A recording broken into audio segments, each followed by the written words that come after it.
My arranged fiancée Willow fell in love with a poor academic star in her class. This academic ace treated money like dirt. When he found out about my engagement with Willow, he scoffed. Feudal dynasties have been gone for so long, and people are still doing arranged marriages. Ridiculous. Willow was swept off her feet by him, and took it upon herself to call off our engagement. She eloped with him not long after. 5 years later, I was about to become the heir of the Wang group, unexpectedly. At the handover ceremony, I saw Willow again. Not even her heavy makeup could hide her exhaustion. Tears in her eyes, she said to me, "I regret it. The one I've always loved is you." The next day, Makoto came storming up to me. He shouted, "George, you think just because you've got a bit of money you can seduce someone else's wife? Now I've lost all dignity. Happy now." Chapter 1. The whole room fell into stunned silence. Everyone knew the Wang and Liu families had once fallen out, because of a poor student. The Liu family's heiress had defied the engagement between the two families and eloped with that boy. In the end, out of love for their daughter, the Liu family agreed to their marriage, but only under the condition that the men marry into their family. And that's how the drama supposedly ended. Who would have thought there'd be an encore? I frowned slightly. Makoto had been living as a son-in-law in a wealthy family for 5 years. Yet his fragile pride was still intact, but that deep-rooted inferiority complex hadn't changed one bit. I glanced around the room, under everyone's gaze. I said calmly, "Mr. Ito, this is a public event. Please watch your language. If you want to talk, I suggest you calm down first, and if you keep throwing baseless accusations, I won't hesitate to let my lawyer respond." Makoto turned pale, visibly embarrassed. I looked at him expressionlessly. His suit was high-end couture, a luxury watch on his wrist worth millions, compared to the shabby boy he used to be 5 years ago. He looked like a completely different man, except for that prideful yet insecure personality. It hadn't changed a bit. 5 years ago, Willow said that Makoto was different. He didn't fawn over her like other men, didn't flatter her or grovel at her feet. Instead, he wasn't afraid to point out her flaws. To him, she wasn't some untouchable heiress, just a classmate, an equal. That sense of equality felt like a spring breeze to her. In this circle, everyone's obsessed with power and profit. Even marriage is just another transaction. Loveless marriages were common, where both sides do as they please. One day I saw Willow whispering with Makoto in the library. There was a light in her eyes I'd never seen before. I wasn't bothered, but I didn't expect Willow to actually break off our engagement for him. I looked at her and asked, "Do you know what marrying him means? You'll lose this life of luxury, maybe even be disowned." Willow looked determined. "He's talented and full of ideals. He'll build a future for us with his own hands. Not like you people, who only care about money." He's right. True love shouldn't be shackled by money. Of course he's not like us. He doesn't have money. I found it laughable. In the dirty world of the rich, someone like Willow could still believe in romantic ideals. I agreed to break off the engagement. The next day, Willow and Makoto disappeared. They took the night train to the south. Before she left, Willow suddenly asked me, "George, did you ever love me?" I didn't answer. But truth be told, I once did have feelings for her. My parents married for love. My dad came from the countryside, brilliant, got into a top university on his own merit. When he pursued my mom, he couldn't even afford a suit. She was moved by his talent, married him against her family's wishes, and gave him everything she had. But once my dad made it big, he rekindled things with his college ex. My mom caught them together one day, and the very next moment, they got into a car crash. Both died on the spot. My mom lost all will to live. She changed my last name, tried to kill herself more than once. Eventually, she was committed to a psychiatric hospital. My grandfather hated that country boy son-in-law, and looked at me with the same disgust. I became invisible in the family, until Willow came over as a guest. She invited me to hang out. We grew close, inseparable. That's when my grandfather started paying attention to me again. Chapter 2. He called a family meeting and announced that he was going to choose an heir. I wasn't on the list of candidates at all. After all, aside from my mother, my grandfather had 2 sons, one of whom was an illegitimate child named Martin. My older uncle was obsessed with pleasure and had no interest in running the family business. In contrast, my younger uncle Martin was hell-bent on inheriting the family legacy, so I regarded him as my strongest competitor. Under immense pressure, I studied tirelessly every day. I wanted to prove myself to everyone, to make my grandfather see my capabilities. Before I even graduated, I had already led the company to achieve several new milestones. But none of these achievements seemed to impress my grandfather, until my engagement to Willow was finalized. The Liu family was as prestigious as the Wang family. A marriage alliance between the two would undoubtedly lead to a win-win situation. Only then did my grandfather turn his eyes toward me and formally announce that I would be the successor of the Wang family. Willow and I had known each other since childhood. We played together growing up, and our families were evenly matched. It was only natural that I grew fond of her. However, Those trivial feelings vanished completely after she met Makoto. My mother's experience had already served as a cautionary tale, so I had no favorable impression of Makoto. The fact that a girl I liked was into a guy like him only made me feel regret. Giving up was the best option for me. No one was going to drag me into the mud. Makoto had the look of a typical bookish guy, fair-skinned and scholarly, but at this moment, his face was twisted with rage. He pointed at me and yelled, "George, what are you trying to do? Why won't you stop pestering Willow? Do you even realize what you're doing? This is harassment. You're destroying someone's family." The entire room erupted. I could already envision the headlines splashed across major media outlets. Hashtag business rising star accused of harassing married woman. Hashtag George publicly denounced by Willow's husband. My assistant immediately began clearing the venue and sternly warned all guests not to leak any information. I felt a wave of frustration rise in my chest, and my tone turned cold. I said, "Mr. Ito, for the sake of the Liu family, I won't pursue this baseless scene today, but if there's a next time, be prepared to face the consequences." With that, I motioned for security to escort Makoto out. That night, when I returned home and opened the door, I saw Anna curled up on the sofa in a red slip dress. She looked up at me with tearful, pitiful eyes. The moment she saw me, she ran toward me and spoke in a sweet voice tinged with grievance. "George, I'm jealous." She cried like that in front of everyone at the banquet. "What's that supposed to mean?" I pulled away from her clingy embrace and said, "Anna, who gave you the passcode to my door?" Her eyes sparkled as she looked at me, still pitifully, and said, "It was Grandpa Wang who asked me to move in." Looking around, the once cold and empty room now had all sorts of decorations a young girl would like. The whole place now radiated a warm, cozy vibe. I couldn't help but frown. Her eyes never left me. Seeing my expression, she hurried to explain in a soft and gentle voice, "Don't be mad. If you don't like it, I'll move out right away." Chapter 3. As she spoke, she turned to start packing her things. I grabbed her wrist and said, "Forget it. We're having the wedding in a few months anyway." Her eyes lit up like stars in an instant. She looked at me in ecstatic joy and asked, "You must be tired, right? Want me to show you the new decorations?" I was curious to see what else she had added, so I let her take me on the tour. When we stepped into the bedroom, one entire wall was covered with our photos. From the moment we met, to the moments we became a couple, each memory captured and frozen in time. No matter how you looked at it, the whole scene was full of girlish romance. I couldn't help but smile. The corners of my lips lifted unconsciously. She asked, "I did a bit of decorating. What do you think?" Her eyes were full of anticipation, like a kitten waiting for its owner to pet it. It was hard to believe that this girl in front of me was the same one who had taken over the Sioux group after her parents died in an accident. Like she had been handed the script of a true female lead in a power drama.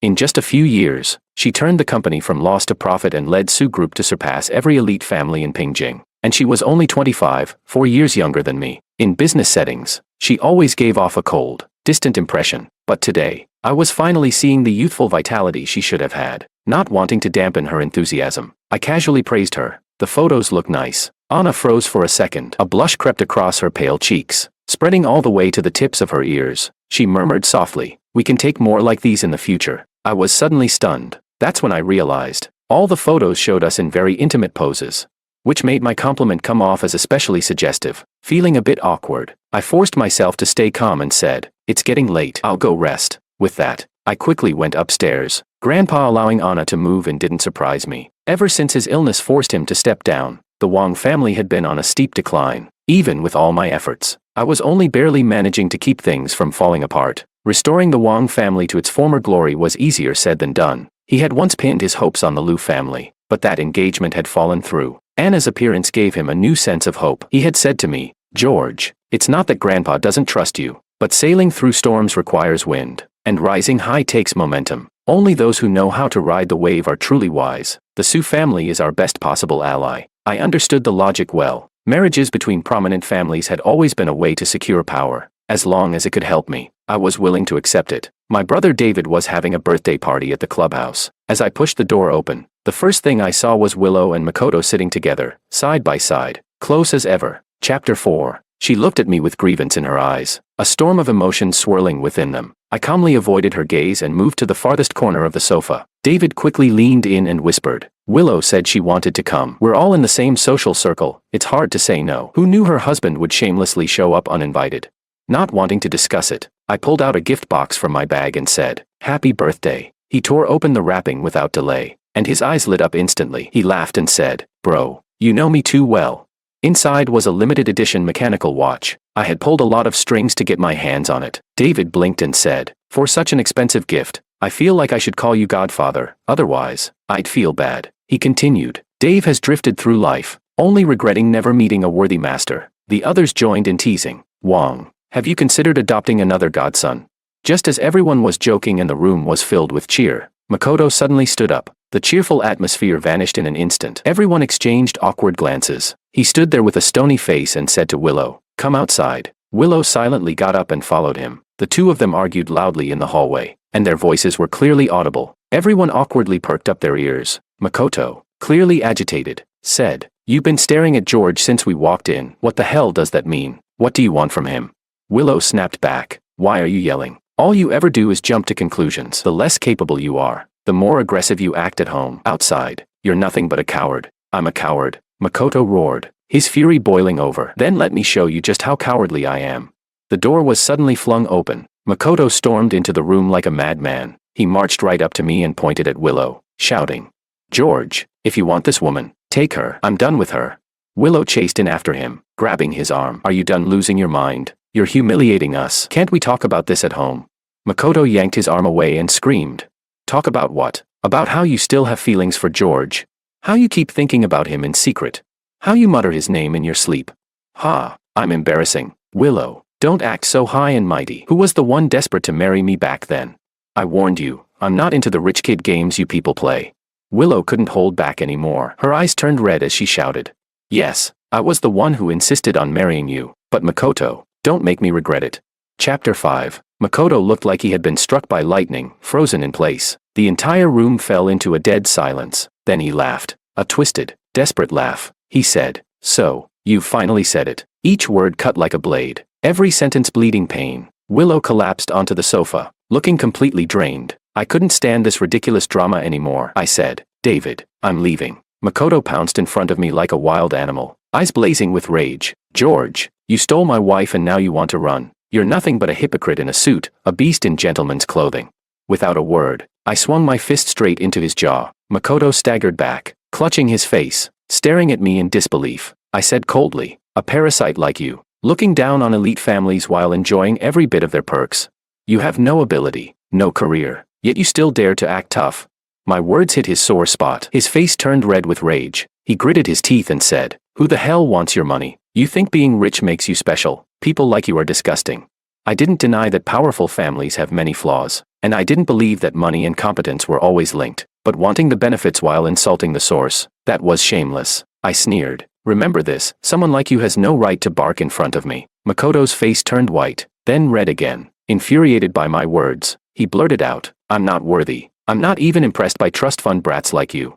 That sentence offended everyone in the room. The guests' faces soured immediately. Someone said, "Willow, since your husband looks down on all of us, maybe you two shouldn't be showing up at our gatherings anymore." Willow's face turned pale, embarrassed. She repeatedly apologized and dragged Makoto out by force. What was supposed to be a fun celebration ended in a complete mess. David noticed I wasn't in the mood and insisted on taking me to a bar to continue the night. He skillfully called over a line of hostesses, each stunning and perfectly styled. He winked at me and said, "George, first time here, don't worry. These girls are all very professional." He waved to one hostess who looked like a current celebrity. "Hey, go pour a drink for President Wong." The woman walked over gracefully and knelt beside me to pour the wine. I frowned. "Stand up. Pour it from standing, it's fine." Chapter 6. David took a sip of his drink and said mysteriously, "I heard something interesting the other day. It was about Makoto. The guy really was different. He treated money like dirt. Specifically, after rising from humble origins to become the son-in-law of a wealthy family, he deliberately kept his distance from the Lius. He refused to work for any of the Liu family businesses and insisted on building his career from scratch. Even when the Liu family offered him a senior executive position at a prestigious publishing house, he turned it down politely and insisted on job hunting on his own.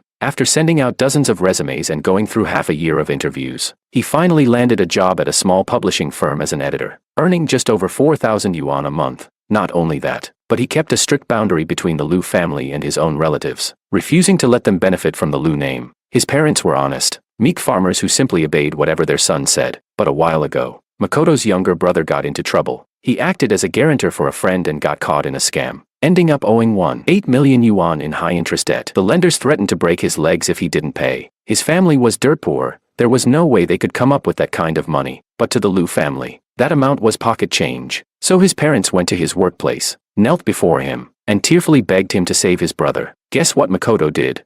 He pulled out a passbook with all his savings since he started working, 25,000 yuan. His parents broke down, unable to believe how heartless their son had become. They said, "You're really going to just stand by and watch your brother get crippled? This could ruin his entire future."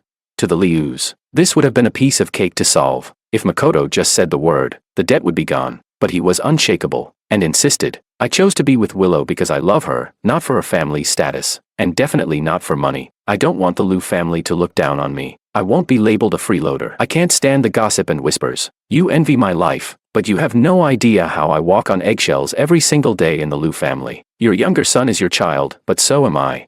To be fair, the Liu family didn't treat him poorly. It was he who was too sensitive, too proud. The whole thing became public knowledge. The Lius were embarrassed when they found out and tried to settle the debt for him. But Makoto snapped at them and turned the offer down. Their goodwill was thrown back in their faces, and eventually, they stopped trying. In the end, his brother got his leg broken, and his parents cut ties with him altogether. David concluded. Chapter 7. Is this Makoto guy out of his mind, saying he chose Willow for love and not her money or power? He took a luxurious life and turned it into something pitiful. When he made Willow follow him with such conviction, I actually thought he had real potential, but turns out, this is all he's got. I smiled faintly and said, "He hasn't changed one bit." Makoto acts like he looks down on the rich, like he refuses to take handouts and wants to appear noble, but deep down, he's incredibly selfish, driving the Liu family's luxury cars, living in their villa, but unwilling to let his own family benefit at all, to protect his fragile pride and reputation.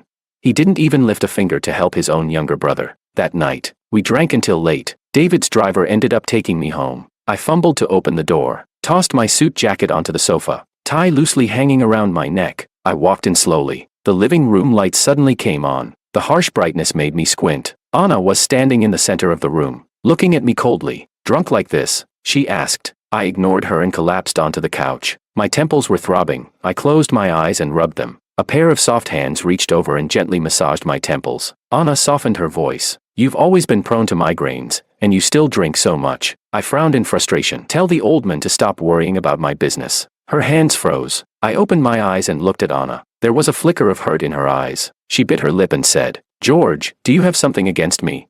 I pinched her delicate chin, smiling playfully. "Don't overthink it, little one. Marriage is just a matter of mutual benefit." Anna's eyes instantly turned red. She bit her lip stubbornly, her voice trembling as she choked out, "But I like you."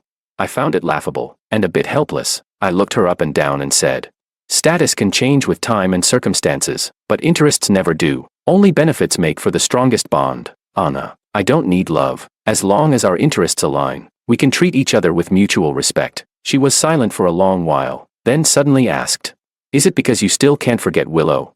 I frowned, annoyed. "No, I only care about myself. Successful people pursue interests, only fools get caught up in love." Anna suddenly smiled. She said that she and I wanted the same thing, a relationship built on shared interests. We definitely treat each other with respect. I had no words. I truly didn't understand where Anna's obsession with me came from. She never said, and I couldn't be bothered to dig deeper. Let her be. Chapter 8. A few days later, I unexpectedly ran into Willow at a business cocktail event. Just my luck. I immediately turned around, ready to leave, but she hurried after me. "George Gidge," she called. I stopped in my tracks and replied coldly, "We're not close. Please don't call me that." A flicker of pain crossed her eyes. She said, "Why are you treating me so coldly? We grew up together. What happened before was my fault." I cut her off immediately. "That's enough. If there's nothing else, I'll be going." I turned to leave. Willow grabbed my arm, her eyes brimming with tears. "I've only now realized the person I truly love has always been you. Can you give me another chance? Can we try again?" I felt nauseated. My entire body went cold. I yanked my arm away and sneered. "What does your love have to do with me?" George, don't go back to leftovers. You were the one who insisted on breaking off the engagement and marrying Makoto. At the time, even though we were on opposing sides, I could still respect your naive determination. But now, you couldn't even hold on to that little bit of dignity. You're someone's wife, yet here you are, clinging to another man. Isn't that disgustingly cheap? Willow's face went pale as a sheet, and she stood frozen on the spot. This scene was caught by a bystander and quickly made it to the top of the trending searches. Although my team moved fast and got it taken down, the online buzz was still going strong. Some said Willow's marriage was in crisis, her dream of marrying into wealth had fallen apart. Others accused me of seducing a married woman, saying I was shameless to be thinking about an ex even after getting engaged to Anna. Makoto seized the opportunity to post a vague late-night tweet, insinuating that I had interfered in their marriage. David couldn't hold back anymore and directly clapped back on Weibo. Disgusting pair trying to stay relevant. A self-loathing, sensitive leech and a shameless green TB*TCH. What a match made in trash heaven. Get lost, the both of you. Soon after, someone dug up footage of Willow breaking down in tears at my succession ceremony, and Makoto causing a scene at my banquet. The internet split into two camps. Some said this was what a Phoenixman gets, trying to marry up and getting burned. Serves him right. Others defended Makoto, saying he had pride and never flaunted wealth, and that their relationship was pure love. The online fight was intense. When Grandpa summoned me back to the old house to explain, Anna happened to be with me. She insisted on coming along. When I opened the study door, Martin was already inside waiting. Chapter 9. He immediately seized the moment to mock me. Well, the big shot finally graces us with his presence. Grandpa's been waiting. What an entrance. I responded coldly. If the company weren't being held back by a useless idiot like you, I wouldn't be so busy. It's beyond me how someone as wise as Grandpa could have a fool like you for a son. Martin's face twisted in rage. He raised his fist to hit me and shouted, "You ungrateful little bastard. I'm your uncle." Anna stepped forward, pushing him back. "Mr. Wang, I suggest you think twice before laying a hand on him. George isn't just the heir of the Wang family, he's also my future husband. You have no right to touch either identity." Martin was stunned speechless, his face dark and stormy. He finally forced out a sarcastic remark. "Miss Su sure is generous, so many rumors flying around about your fiancé, and you're not even bothered. Do you think it's charming when a man flirts around? Are you planning to just tolerate it?" The next second, my fist connected squarely with his face. I asked coldly, "Feeling clear-headed yet? If not, I don't mind giving you another punch." Martin trembled with anger but didn't dare fight back. He howled. "What did I say that wasn't true? You're just a womanizing scumbag, just like your father." Expressionless, I landed 2 more punches. "Keep talking. Let's see if your mouth is tougher than my fists." He was shaking all over, panting heavily, sneaking glances at the old man at the head of the table. Grandpa sat there like a mountain, slowly sipping tea, silently watching the chaos unfold. I sneered, "Can't talk anymore? While rumor accounts make things up, you don't bother to clarify and instead take the chance to kick me while I'm down. What, was it you stirring things up behind the scenes?" Ever since I got engaged to Anna, he'd completely lost his shot at inheriting anything, so he held a grudge and opposed me at every turn. Martin panicked and started denying it. "Don't accuse me. I have no idea what you're talking about." I spoke calmly. "Then forget it, but let me remind you, the prosperity of the Wang family depends on unity. You and I are both Wang family members. If one rises, we all rise. If one falls, we all fall. Don't be foolish enough to sabotage yourself." At last, Grandpa spoke. "George is right. Martin, apologize." Martin clenched his jaw and forced out, "One word at a time." "Sorry." I smiled warmly. "It's fine. Anyone who lacks manners just needs to read more books. They'll catch up eventually." That last line hit Martin's sore spot dead on. Chapter 10. Before the Wang family acknowledged him, Martin had been nothing but a good-for-nothing thug. He dropped out of school before even finishing middle school. Later, the Wangs gave him the best educational resources money could buy, but it was too late. Like rotten fruit, no amount of care could bring him back. That's why the thing he hates most is being called uneducated. At last Martin couldn't take any more. With a bang, he slammed the door and stormed out. Anna squeezed my hand, looked at grandfather with gentle eyes, and said, "Grandpa Wang, please don't pay any mind to the rumors outside. George and I care deeply for each other." Grandfather smiled. "Stay and have dinner with me." A few years ago, I had begun laying out investments in artificial intelligence, and the returns were spectacular. The Wang Group's financial report stunned the entire industry, revenue up 20%, profits nearly doubled, the best numbers in our history. From that moment on, I was the heir apparent. During these years under my management, the results spoke for themselves. On my first day in office, Wang Group stock shot up to the daily limit. Grandfather threw an extravagant celebration banquet, inviting business leaders and the press. Makoto and Willow attended with Mr. and Mrs. Liu. Mr. Liu, eager to mend relations, stayed close to grandfather, laughing as though all past grudges had vanished. Mrs. Liu took my hand and said, "I watched George grow up, such a fine child, far better than my own 2 useless sons. The Lius have only one daughter, Willow." Her words were obviously aimed at someone. No explanation needed. Mrs. Liu went on, "Willow must have been blind, letting a perfect son-in-law slip away just to chase some penniless nobody." Makoto's face turned ashen. His nails dug into his palms. I merely smiled politely, and Anna arrived in time to lead me elsewhere. Then came the media Q&A. Makoto suddenly stood up and shouted for all to hear, "George, what makes you think you deserve that seat? You're nothing but trash who climbed up on connections."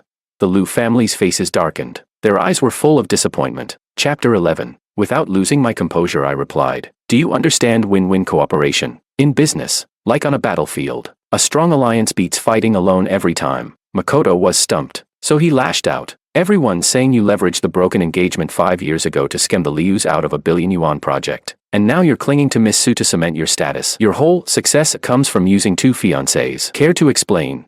I gave a scornful laugh. "That accusation isn't even worth refuting." Makoto sneered. "Not worth it, or you simply have no answer." I answered evenly.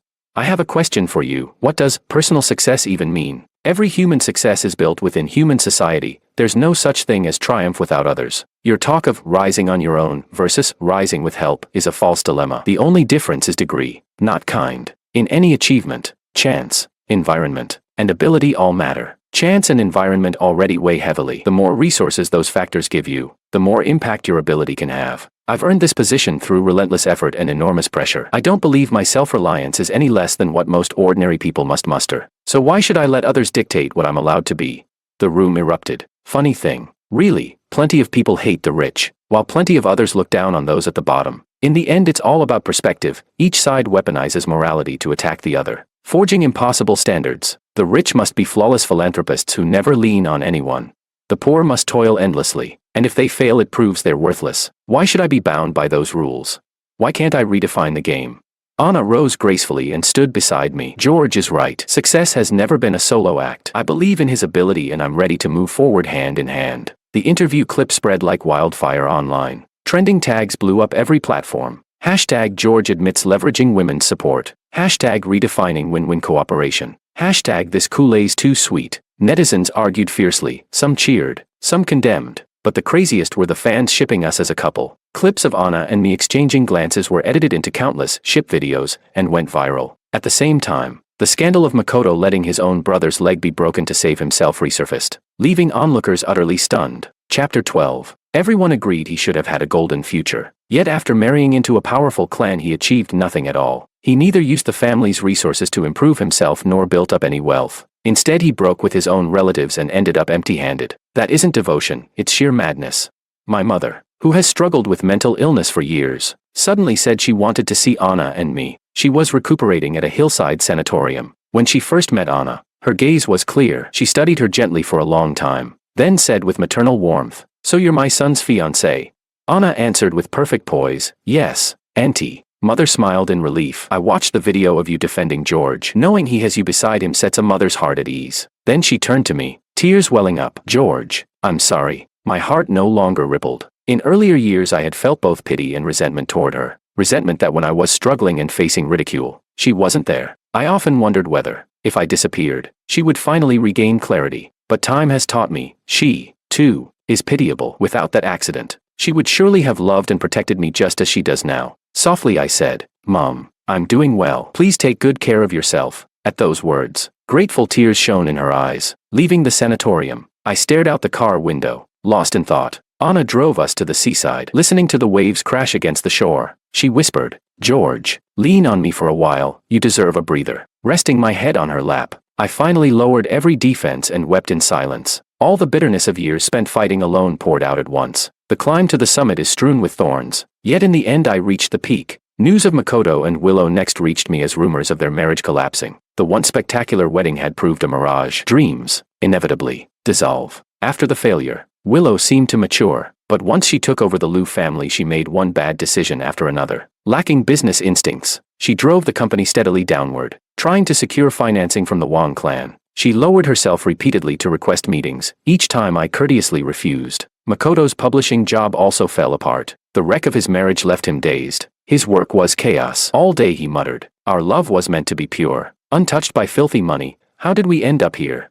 Chapter 13. That naive high-mindedness of his was a double-edged sword. It was exactly what had captivated Willow, the quality that made him, and the quality that ruined him. In the end Makoto chose to leave the city and disappear without a trace. On our wedding night, while Anna and I were wrapped in tenderness, I suddenly paused at the most intimate moment and asked what she really wanted from me. She gazed into my eyes, a hint of helplessness in her own. With her stunning features, waterfall of dark hair, and faint elegant scent, she looked both gentle and resolute. She frowned slightly. "To ask that now, George, how cold-hearted you are." My voice stayed icy. Will you answer or not?